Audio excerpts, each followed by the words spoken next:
이사야서 강의 36번째 시간 시작하겠습니다.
기도드립니다.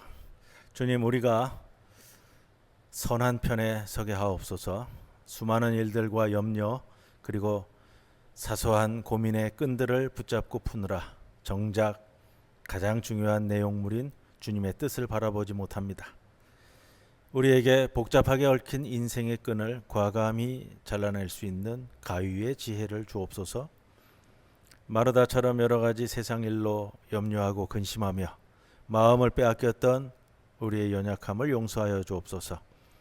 세상의 속도와 흐름에 쫓겨 우왕좌왕하는 삶이 아니라 주님의 말씀 앞에 머무는 마리아의 좋은 편을 선택하는 심령도 주시옵소서. 그렇게 무엇이 더 중요하고 영원한 가치가 있는 것인지 분별할 수 있는 영적인 눈도 열어주옵소서. 우리의 삶의 가장 첫 자리에 오직 주님만을 모시게 하옵소서. 매 순간 에너지를 지혜롭게 분배하게 하시고 우리의 열정과 정성을 가장 가치 있는 일에 쏟아붓는 거룩한 주님의 자녀가 되게 하옵소서. 예수님의 이름으로 기도드리옵나이다. 아멘. 575장 찬송드립니다.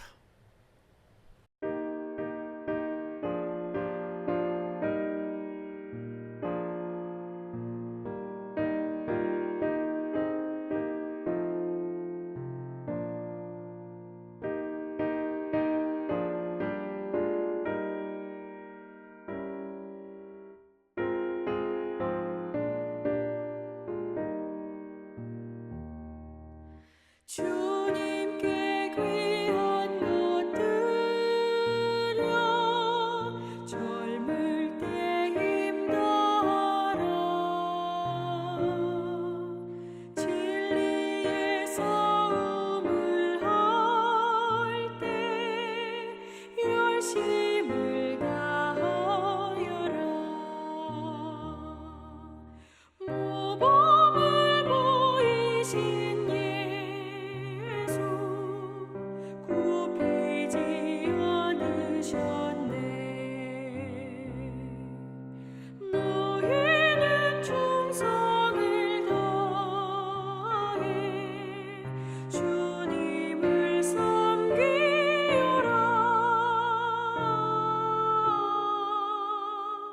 주님께 귀한 것 드려 젊을 때 힘다하라 구원의 갑주를 입고 끝까지 싸워라 주님께 귀한 것 드려 내 몸과 내 마음도 주 위에 모든 것 바쳐 힘다해 섬기어라 독생자 보내신 성부 은혜를 베푸시니 너희는 정성을 다해 주님을 섬기어라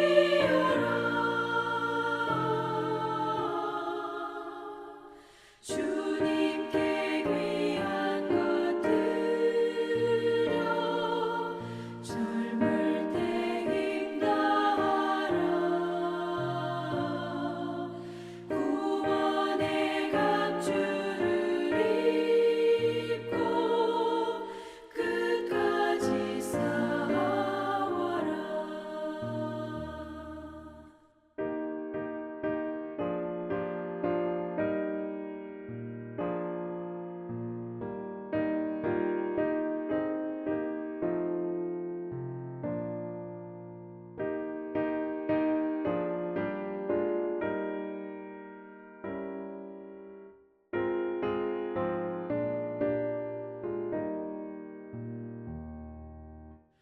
우리의 귀한 것 모두 주님께 바치어도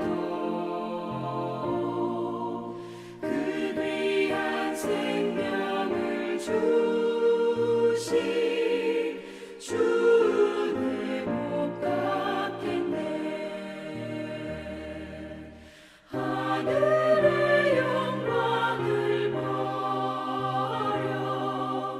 우리를 구했으니 너희는 마음을 다해 주님을 섬기어라 주님께 귀한 것 드려 젊을 때 힘다하라 구원의 갑주를 입고 끝까지 싸워라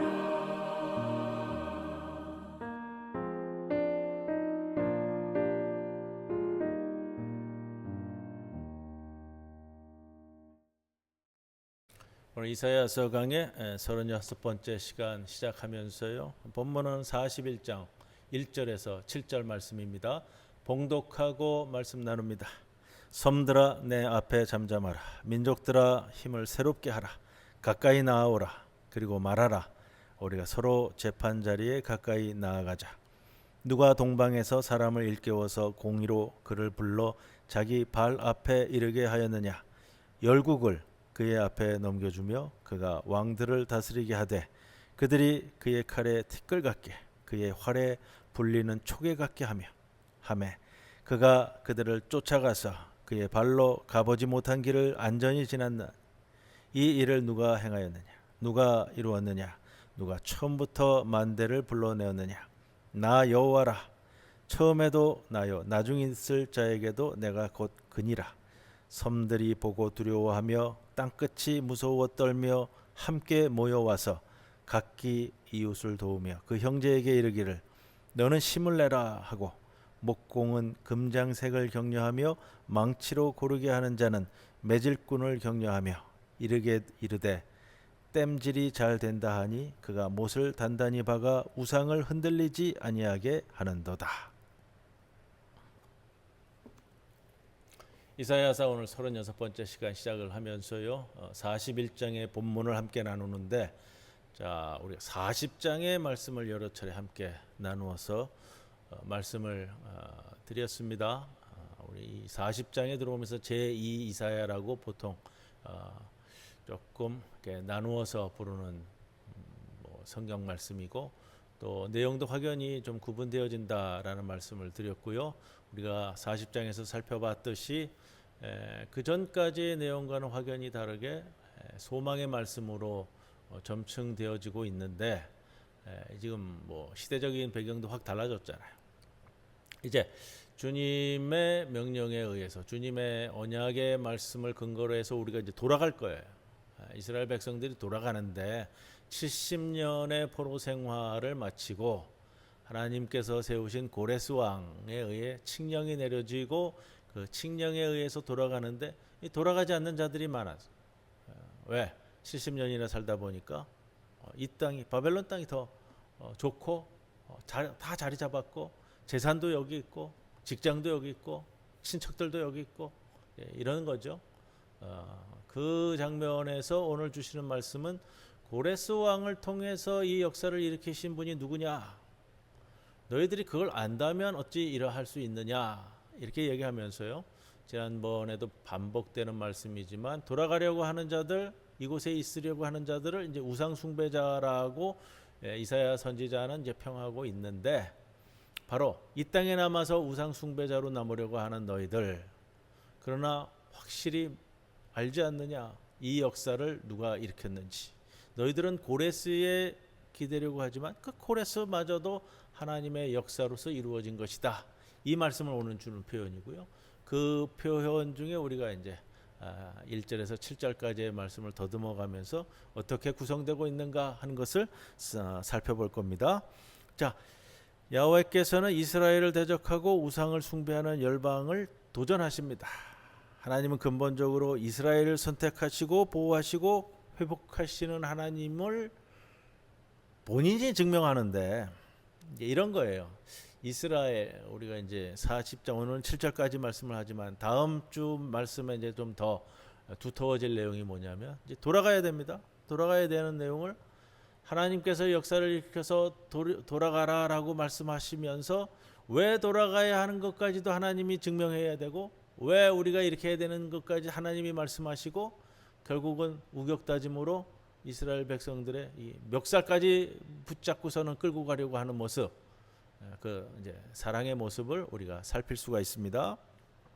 자, 41장은 섬들과 땅끝이라는 지명을 통해서 그분들을 소환시켜서 논하는 것들이고 다음 주는 아마 이제 버러지들과 같은 이스라엘을 정말 멱살 잡고 견인하시는 하나님의 모습 그리고 21절 이하의 말씀은 이제 새로운 미래를 기획하고 예언하시는 역사의 주관자 하나님 이렇게 이제 내용이 41장이 구성되어 있습니다. 자, 오늘 이 단락을 시작을 하면서 이 단락의 청중을 소환하는데 섬들, 민족들, 땅끝 이렇게 1절에 섬들아 또 민족들아 이렇게 이제 이야기가 시작이 됩니다.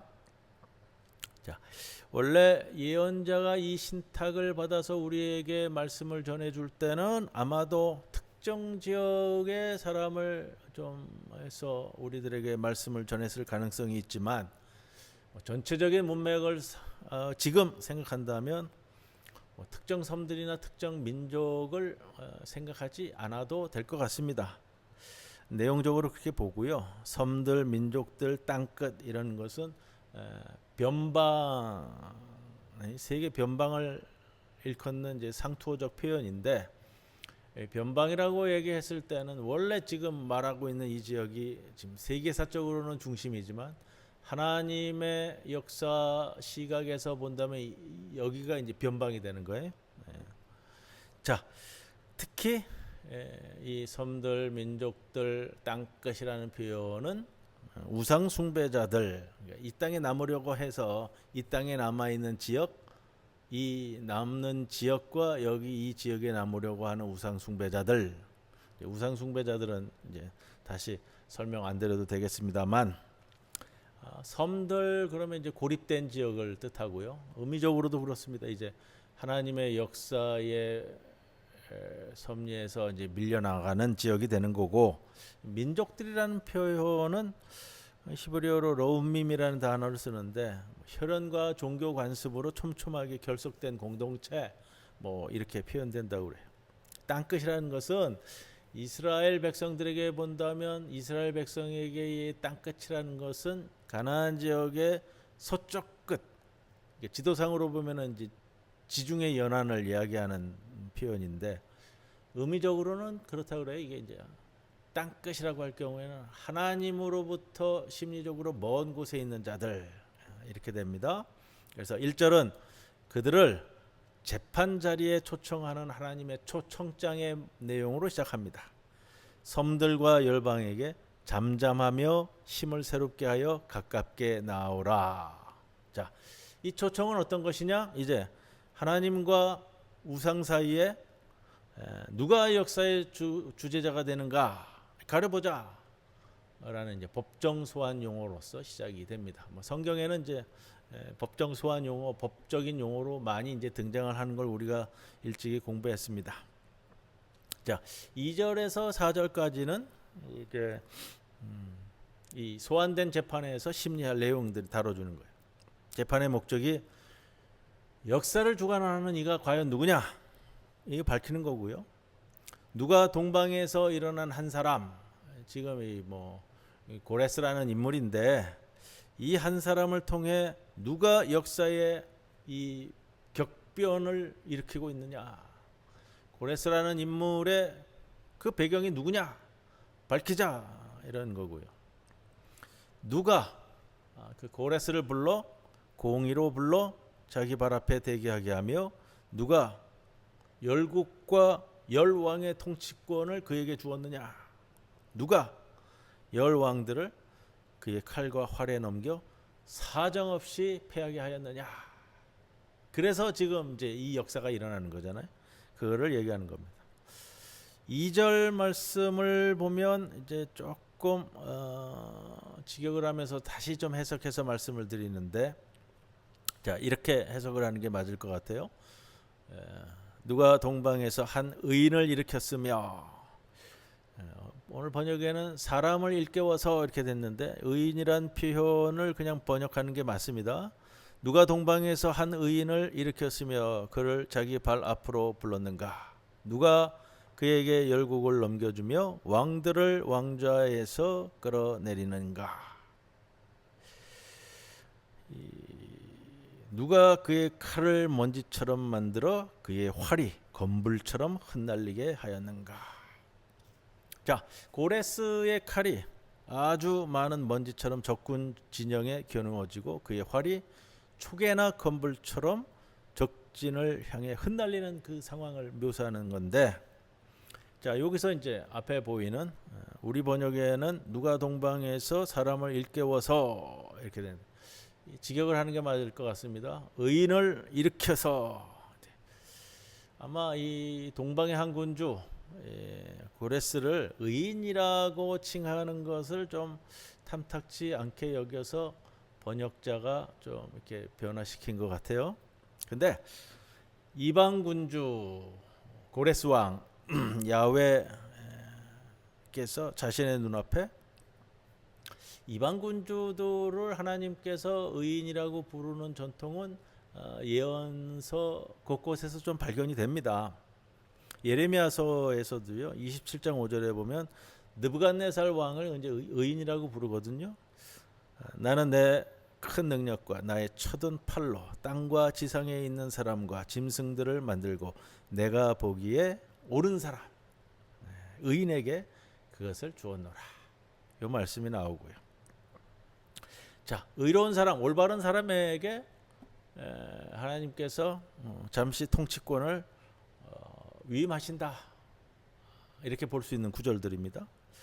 유다 농민의 땅을 빼앗아 자유를 박탈하는 데 앞장선 유다 왕국의 악한 토착 집단들을 느부갓네살이 실제로 붕괴시키고 그 결과로 땅이 가난한 사람들에게 할당되는 사건들이 있는데 예레미야는 그래서 그를 옳은 사람, 의인, 의로운 사람이라고 선포하고 있습니다.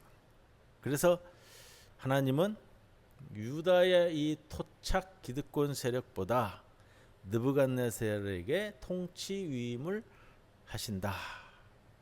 예레미야 27장 6절에는요. 이제 내가 이 모든 땅을 내 종 바벨론의 왕 느부갓네살의 손에 주고 또 들짐승들을 그에게 주어서 섬기게 하였다. 이렇게까지 이제 표현하거든요. 역대기 저자도요. 예레미야의 이런 이제 이방 군주의 의인 사상을 이어받아서 바벨론 포로기 70년은 토지지배 권력자들이 10번이나 지키지 않고 건너뛴 안식년이 되면 가난한 자들에게서 이 사들였던 토지를 다시 돌려주고 또 부채도 청산해 줘야 되는데 이런 안식년이 10번이나 지나도록 아무도 행하지 않았습니다. 그러나 이 안식년을 일괄해서 지키는 의례라고 보고 있는 사상을 갖고 있습니다.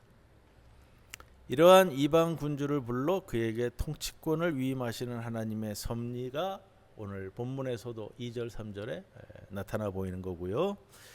44장 45장에 가면 이제 고레스의 사역이 지배약돼서 표현되는데 그때 다시 또 공부하도록 하겠습니다. 고레스는 야훼께서 당신의 백성 이스라엘을 위해 세운 목자로서 열방을 정복함으로써 야훼 하나님의 공의가 하늘에서 비처럼 내리고 구원이 땅에서 돋아나도록 촉진하는 대리자이다. 고레스는 이런 하나님의 세계 권력에 대한 재편을 일궈 가시는 하나님의 섭리를 위해 기묘한 옳은 사람, 의인이다 라는 개념이에요. 그리고 3절은 동방에서 일어난 이 세계의 정복자가 전인 미답의 정복지를 무사하게 종행무진했음을 가리킵니다. 이 표현이 그가 그들을 추적하며 안전히 넘어간다. 이 샬롬이라는 단어를 썼어요. 평화를 넘어간다. 그의 발로 가보지 않은 길로 넘어간다.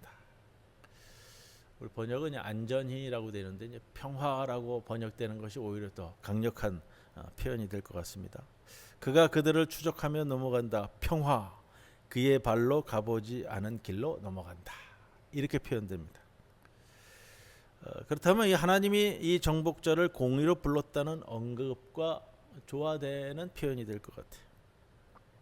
하나님이 세운 정복자의 열방 정복 목적이 샬롬이다라는 게 이 평화다라는 거예요. 자신의 발로 가보지 못한 길로 달려가는 정복자의 목적이 샬롬이다. 이 평화다. 이렇게까지 이제 표현을 합니다. 4절. 누가 이 동방의 정복 군주를 일으켜 역사를 주도하는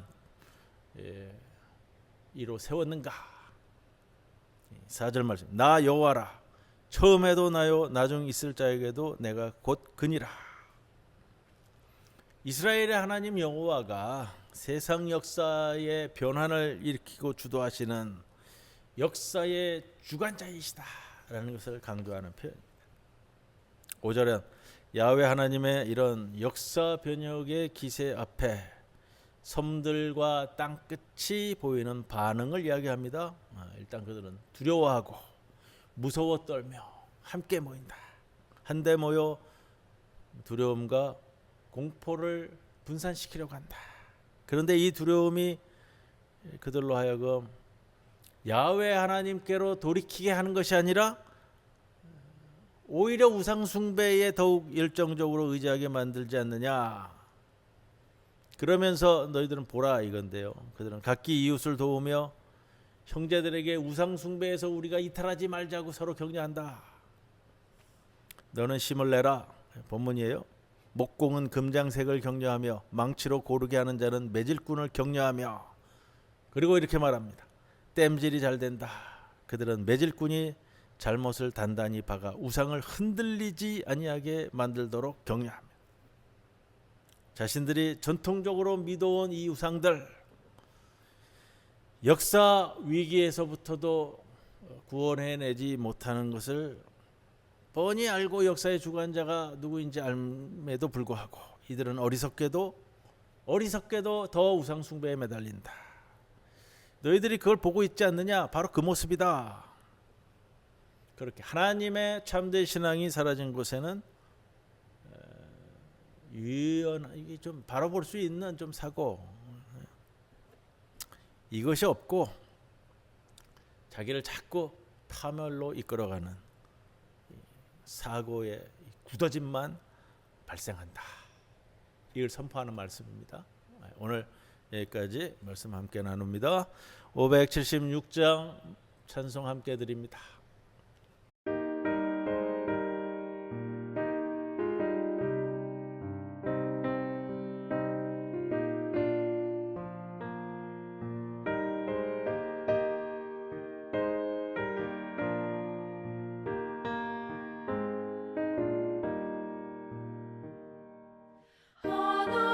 하나님의 뜻을 따라 태어난 생명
주님 가르쳐 주신 기도 함께 드립니다.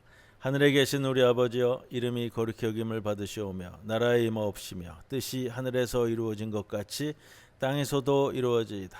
오늘 우리에게 일용할 양식을 주시옵고 우리가 우리에게 죄 지은 자를 사하여 준 것 같이 우리 죄를 사하여 주시옵고 우리를 시험에 들게 하지 마시옵고 다만 악에서 구하시옵소서.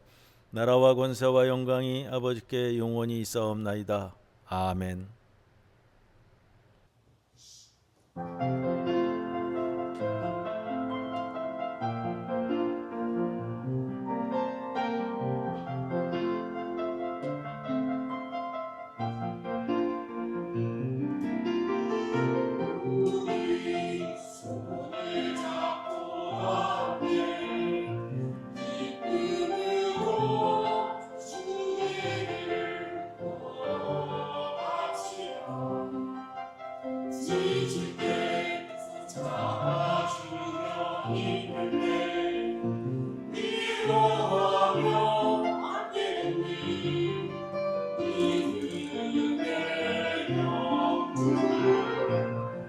우리 시선을 오직 하나님께 두고 우리의 마음 소망을 품고 주의 길을 갈 때 은혜의 길로 인도해 주시고 우리의 빛이 되어 주소서. 주여 우리가 이 길을 걸어갈 때 세상에 헛된 마음 두지 않게 하시며 주님 만나는 길거리 올 때까지 평안한 믿음의 경주 하게 하소서.